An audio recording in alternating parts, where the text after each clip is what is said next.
किले की प्राचीर से अपने भाषण में एक शायद अंश रखें।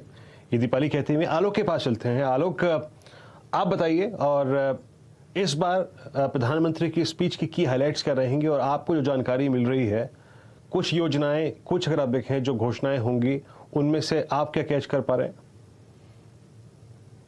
देखिए, एग्री सेक्टर और खासतौर से फर्टिलाइजर को लेकर प्रधानमंत्री इस बात का ऐलान कर सकते हैं कि 2025 के बाद हमें विदेश से फर्टिलाइजर इंपोर्ट करने की जरूरत नहीं पड़ेगी।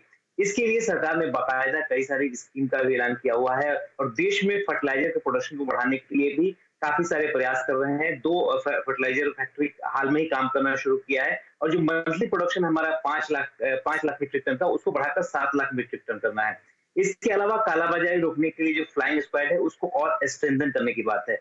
और इसके अलावा जो जैविक खेती है, उसको भी ज्यादा प्रमोट करना है। अभी 20 लाख मीट्रिक टन ही सिर्फ जैविक खाद का उत्पादन देश में होता है, इसको और बढ़ाना है। तो कुल मिलाकर अभी जो पूरा देश में जरूरत है, 325 से 350 लाख मीट्रिक टन देश में जरूरत होती है फर्टिलाइजर की, उसमें से सिर्फ अब इस साल जो मंगाने का है वो सिर्फ 130 लाख मीट्रिक टन इस बार इंपोर्ट हो रहा है और इसमें से भी 16 लाख मीट्रिक टन इंपोर्ट हो चुका है।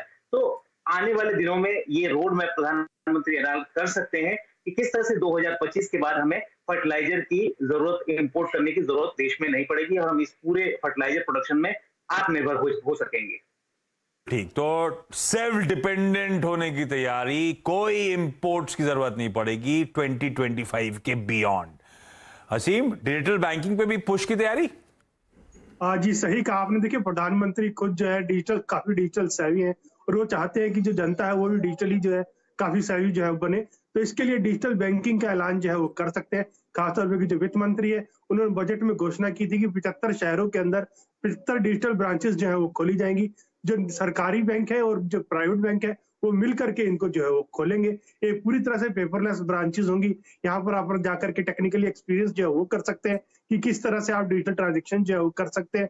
और पूरी की पूरी ये ब्रांचेस जो है इसके लिए बिजनेस कॉरेस्पॉन्डेंट जो है वो रहेंगे, जो कि लोगों को ये भी सिखाएंगे कि आप किस तरह से डिजिटली बैंकिंग सेवाएं जो है उसका एक्सेस जो है वो कर सकते हैं। तो आरबीआई की तरफ से इसको क्लियरेंस जो है मिल चुका है और प्रधानमंत्री मोदी अपने भाषण में इन बैंकों के शाखाओं के खोलने का ऐलान जो है वो कर सकते हैं। अब आपको एक